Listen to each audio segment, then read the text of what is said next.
Hello and welcome to Nahid on the move YouTube channel.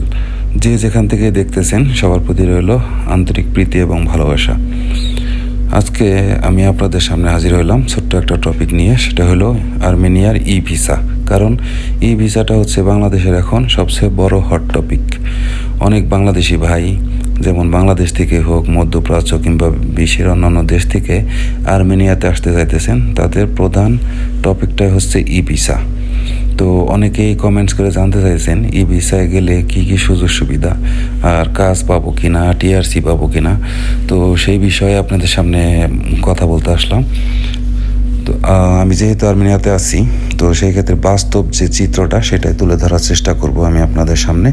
আশা করি পুরো কথাগুলো শুনবেন। আর আমি বর্তমানে আছি হলো একটা পাহাড়ি অঞ্চলে। 2 দিনের একটা পার্ট টাইম করতে আসছিলাম এখানে একটা হোটেল অ্যান্ড রিসোর্টে। তো আশেপাশে যে পাহাড়ি অঞ্চলগুলো আছে সেইগুলোর যে চিত্রগুলো দিলাম, আশা করি ভালো লাগবে আপনাদের। তো আসেন বক বক না করে শুরু করি মেন টপিক, ই ভিসা। এটা হলো বাংলাদেশের বর্তমানে হট টপিক। তো যে সকল ভাই এবং বন্ধুরা বিশ্বের যে কোনো দেশ থেকেই হোক, মধ্যপ্রাচ্যেই হোক, মালয়েশিয়ায় হোক, সিঙ্গাপুর থেকে তারা আসবে না এখানে, বাংলাদেশ থেকেই হোক, অন্যান্য দেশ থেকে হোক আসার জন্য চেষ্টা করতেছেন, তাদের উদ্দেশ্যে বলতেছি এই ভিসা একটা ট্যুরিস্ট ভিসা। হয়তো আগের কয়েকটা ভিডিওতে আমি এটা নিয়ে আলোচনা করছি, যারা দেখেন নাই দেখে আসতে পারেন। আর এই বিষয়ে যারা আসবেন তারা ট্যুরিস্ট হিসেবে গণ্য হবেন এই দেশে। আসার পরে যে সকল ভাই আবার কন্ট্যাক্ট করে আসবেন যে আমাকে এই বিষয় নিবে, নেওয়ার পরে যারা নিবে তারাই আমাকে কোম্পানি ধরাই দিবে, আবার টিআরসি ব্যবস্থা করে দিবে। তো তাদের উদ্দেশ্যে বলতেছি আলহামদুলিল্লাহ, তারা আসেন, তাদের কোনো টেনশন নাই, ঠিক আছে। আর যে সকল ভাইয়েরা চিন্তা ভাবনা করতেছেন আমি শুধু এই বিষয়ে যাওয়ার পরে ওখানকার পরিস্থিতি দেখব, যদি ভালো লাগে তাহলে থেকে যাব, আর যদি ভালো না লাগে তাহলে চলে আসবো, ব্যাক করব। তো তাদের উদ্দেশ্যে মেন আমার এই টপিকটা করা। সেটা হলো যারা এই বিষয়ে আসবেন, যাদের কন্ট্যাক্ট ছাড়া আসবেন, তাদের কী রকম সুযোগ সুবিধা পাবেন এদেশে, কী রকম সমস্যার সম্মুখীন হবে, চ্যালেঞ্জগুলো কী কী থাকবে, সেই বিষয়টা নিয়ে আমি আপনাদের সামনে কথা বলতে আসছি। আশা করি সম্পূর্ণ ভিডিওটাই দেখবেন, উপভোগ করবেন এবং চ্যানেলটা লাইক এবং কমেন্টস এবং সাবস্ক্রাইব করে পাশেই থাকবেন। তো আসেন কথা বলি কিছু। এই বিষয়ে বাংলাদেশ থেকে আসার পরে কন্ট্যাক্ট যদি না থাকে আপনার কারোর সাথে, তো আসবেন এখানে। আসার পরে আপনাকে একটা সোশ্যাল কার্ড করতে হবে, 2-3 দিনের ভিতরে সেটা হয়ে যায়।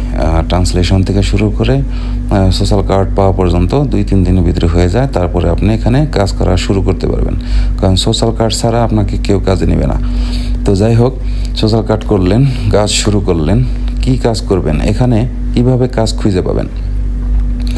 আর্মেনিয়াতে অনেক ছোট বড় ব্রোকার অফিস আছে, যারা আর্মেনিয়ার ভিতরেই লোকজনকে বিভিন্ন প্রকারের কাজ দিয়ে থাকে, বিনিময়ে ব্রোকার মানি নেয়। যেমন $100 থেকে শুরু করে $400-500 পর্যন্ত এরা চার্জ করে। ভালো মন্দ কোম্পানি যারা $100 নেবে তাদের কাজটা একটু নিম্ন প্রকৃতির হবে, $200 নেবে আর একটু হাই হবে, এরকম করে $400-500 পর্যন্ত যায় ব্রোকার মানি।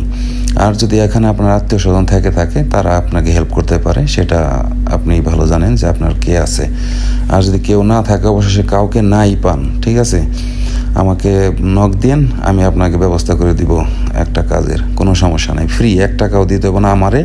আপনি নিজে যায় ডিল করবেন ব্রোকার অফিসে, নিজে তাদের টাকা দিবেন, যে কাজটা পছন্দ হইব সেটা আপনি নিজে করে নেবেন, কোনো সমস্যা নাই। আমি আপনাদের বাংলাদেশি ভাই হিসেবে আমি যতটা খারাপই হই ভালোই হই, আমি আপনাদের এই জিনিসটা হেল্প করব ইনশাল্লাহ, কথা দিলাম।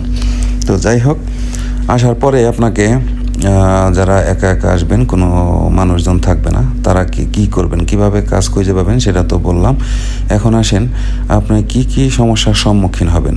সেটা হলো আপনি ইনকাম যাই করেন, প্রতি মাসে আপনার যে খরচটা হবে সেটা দিয়ে শুরু করি। 30 থেকে 50,000 টাকার ভিতরে আপনাকে একটা বাসা হোক হোস্টেল হোক খুঁজে বাই করতে হবে। খুঁজে বাই করার জন্য অনেক মাধ্যম আছে, অনেক বাংলাদেশি আছে, যে কারো কাছে জিজ্ঞাসা করলে আপনি একটা মাধ্যম পেয়ে যাবেন। ঠিক আছে, এই বাসার ব্যাপারে আমি আপনাদের কোনো হেল্প করতে পারবো না, অন্য অন্য মানুষ আছে তাদের সাথে, কিংবা এদেশে অ্যাপস আছে খুঁজে পাওয়ার জন্য, সেটা আমি হয়তো আপনাকে দেখা দিতে পারি। সেটা দিয়ে আপনি একটা বাসা খুঁজে নেবেন। যদি সিটির ভিতরে থাকেন তাহলে 35,000 থেকে 35,000 ড্রাম আর কি, এদেশি টাকা থেকে 50,000 টাকার ভিতরে আপনি একটা বাসা পেয়ে যাবেন। আর যদি সিটির একটু বাইরে থাকেন তাহলে 30, 35, 40-এর ভিতরে একটা বাসা পেয়ে যাবেন। আবার বাসা তো পাইলেন, এখন খাবার খরচটা কীরকম হবে?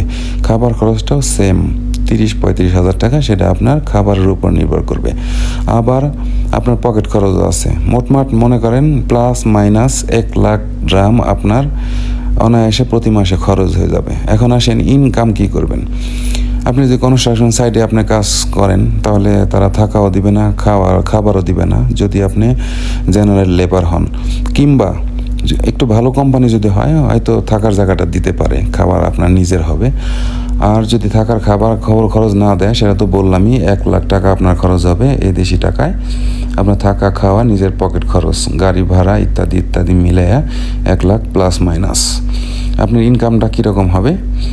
কনস্ট্রাকশন সাইটে কাজ করলে 7,000, 8,000, 9,000, 10,000, 11,000 পর্যন্ত স্যালারি পাবেন। সেটা আপনার ট্যালেন্টের উপর নির্ভর করবে, কীরকম কাজ আপনি পারেন। তারপরে আপনি মনে করেন যে 2 লাখ টাকা, 2.5 লাখ টাকার মতো আপনি প্রতি মাসে স্যালারি উঠাইলেন, ওভারটাইম সহ, ওটি অবশ্যই পাবেন কনস্ট্রাকশন সাইটে। তো সব মিলে যদি এরকম করেন তাহলে আপনি 1 লাখ টাকা মাইনাস করেন খরচ বাবদ, আর 1.5 লাখ টাকা যদি পাঠান তাহলে 40 থেকে 45, 50-এর কাছাকাছি আপনি সেভ করতে পারবেন প্রতি মাসে। আর যদি বাই চান্স আপনি থাকা খাওয়ার জায়গা সহ পায়ে তারপরে এরকম একটা স্যালারি পান, তাহলে তো আলহামদুলিল্লাহ 70-80 হাজার টাকা আপনি দেশে পাঠাতে পারবেন, সেভ করতে পারবেন অনায়াসে। এবার আসেন হসপিটালিটিতে দেশে বেতন খুবই কম, 6,000, 7,000 এরকম। তো যাই হোক, এভারেজে হসপিটালিটি বলতে হোটেল রেস্টুরেন্টের কাজ আর কি। ওখানে হয়তো খাবারটা আপনি পাবেন, থাকার জায়গা কিছু কোম্পানি দিতেও পারে, কিছু কোম্পানি নাও দিতে পারে। তো সেই ক্ষেত্রে আপনি হসপিটালিটিতে কাজ করলে হয়তো 30, 35, 40, মানে প্লাস মাইনাস 40-45 এরকম আর কি আপনি সেভ করতে পারবেন। এখন আসেন আরেকটা মোস্ট ইম্পর্টেন্ট জবে, সেটা হলো ফুড ডেলিভারি। সবচেয়ে বেশি টাকা ইনকাম করতে চাইলে, যে আমি মাসে 1 লাখ টাকার কাছাকাছি আমি সেভ করতে চাই, তাহলে আপনাকে করতে হবে ফুড ডেলিভারি, তাও মোটরসাইকেল দিয়ে, কিংবা এদেশে অনেক ইলেকট্রিক বাইক আছে, সেগুলো দিয়েও করতে পারবেন। যদি আপনি ইলেকট্রিক বাইক দিয়ে মোটরসাইকেল না চালিয়ে ইলেকট্রিক বাইক দিয়ে আপনি এখানে ডেলিভারি করেন, তাহলে হয়তো মাসে আপনি 40, 45, 50 প্লাস মাইনাস এরকম সেভ করতে পারবেন, দেশে পাঠাইতে পারবেন।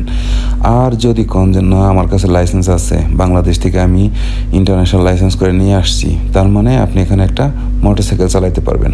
মোটরসাইকেল দিয়ে যদি আপনি ডেলিভারি করেন এখানে, তাহলে আপনি নির্দ্বিধায় 70 থেকে 1 লাখ টাকা, ও সেটা আপনার কাজের উপর ডিপেন্ড করবে। যতটা পরিশ্রম করতে পারবেন ততটা ইনকাম ভালো হবে আর কি। সব খরচ বাদ দিয়ে 70-80 হাজার টাকা আপনি দেশে পাঠাইতে পারবেন, নিজের কাছে সেভ করে রাখতে পারবেন মাস শেষে। যদিও মোটরসাইকেল চালায় ইনকাম করাটা একটু রিস্ক, রাস্তাঘাটে গাড়ি ঘোড়া বেশি, নিজে অনেক ধ্যান খেয়াল নিয়ে চালাইতে হয় গাড়ি। যাই হোক, সেটা আপনি করতে পারবেন।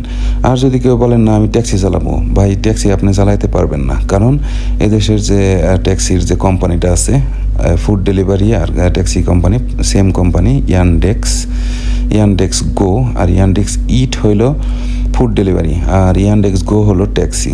এই ট্যাক্সিটা রেজিস্ট্রেশন করতে পাসপোর্ট লাগে। তো ইয়ানডেক্স গো ট্যাক্সি 3টা দেশে পাসপোর্ট সাপোর্ট করে, রাশিয়া, জর্জিয়া, আর্মেনিয়া। বাংলাদেশের পাসপোর্ট সাপোর্ট করে না, মানে রেজিস্ট্রেশন করা যায় না। যদিও আমি কয়েকটা পার্টনার অফিসে গেছি, কিন্তু তারা সরাসরি না করে দিছে, ট্যাক্সি চালানো সম্ভব না। যাই হোক, এই হলো ই ভিসায় যারা আসবেন। আর এখানে প্রধান চ্যালেঞ্জ হবে ই ভিসার, সেটা হলো আপনার একটা টিআরসি। তো আপনি টিআরসি এখানে অনেক বাংলাদেশি ইন্ডিয়া আছে, আপনি টাকা এক জায়গায় করে 2-3 লাখ ড্রাম এক জায়গায় করে আপনি কন্ট্রাক্টেও করতে পারবেন। টিআরসি অনেক বাংলাদেশি ভাই আছে, তারপর অনেক ইন্ডিয়ান আছে, তারা কন্ট্রাক্টে টিআরসি করে দেয়, তারপর আপনি ফ্রি ভিসার মতো কাজ করতে পারবেন। আর যদি আপনার মনে করেন কপাল ভালো হয়, একটা কোম্পানি পেয়ে গেলেন, তাদের সাথে আপনার বোঝাপড়া ভালো হয়ে গেল, তারা কোম্পানি থেকে আপনার টিআরসি প্রোভাইড করলো, তাহলেও তো আপনি সোনায় সোহাগা, আলহামদুলিল্লাহ, কোনো টেনশন নাই আপনার।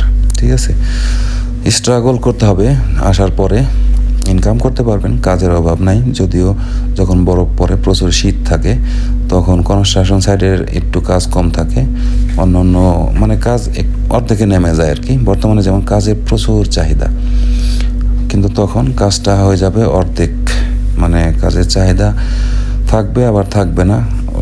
তো ফুড ডেলিভারি আবার সব সময় ইনকাম ভালো হয়, আর শীতের সিজনে যখন বরফ পড়ে তখন ইনকামটা আরও হাই হয়ে যায়। তো যাই হোক, এই ছিল এই বিষয়ে যারা আসবেন তাদের উদ্দেশ্যে কিছু কথা। আবার আরেকটা কথা বলি, গুরুত্বপূর্ণ একটা কথা, এই বিষয়ে আসে আপনার যদি ক্যাশ ক্যাপিটাল একটু ভালো থাকে, আপনি এখানে বিজনেসও করতে পারবেন।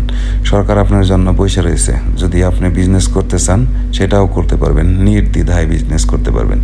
যেমন ছোট্ট একটা ফুলের দোকান দিতে পারবেন, তারপরে এদেশে মালাতিয়া বাংলাদেশ নাম করে একটা স্থান আছে, ওখানে আপনি ছোটোখাটো গার্মেন্টসের ব্যবসাও করতে পারবেন, হোটেল রেস্টুরেন্টও করতে পারবেন বাংলাদেশিদের জন্য। তারপরে সবজির বিজনেস করতে পারবেন, ছোট মুদি দোকান দিতে পারবেন।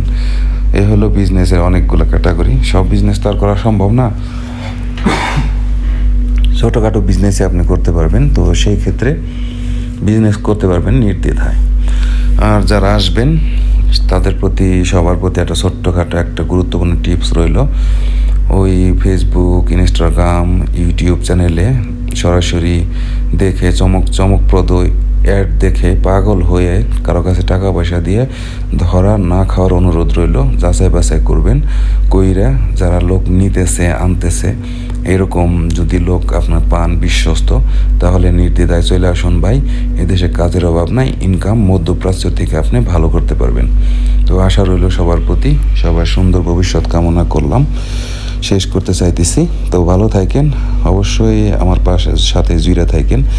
বর্তমান মানে প্রাথমিক যে পরিস্থিতিগুলা, সেগুলা ধীরে ধীরে একটার পর একটা নিয়ে আপনাদের সামনে হাজির হব। যদিও আমি নতুন ইউটিউব চ্যানেল খুলছি, নতুন শুরু করছি, অনেক ভুল ভ্রান্তি, অনেক অসৌন্দর্যতা আসতে পারে, আশা করি ক্ষমার দৃষ্টিতে দেখবেন। ভালো থাকেন সবাই, আল্লাহ হাফেজ।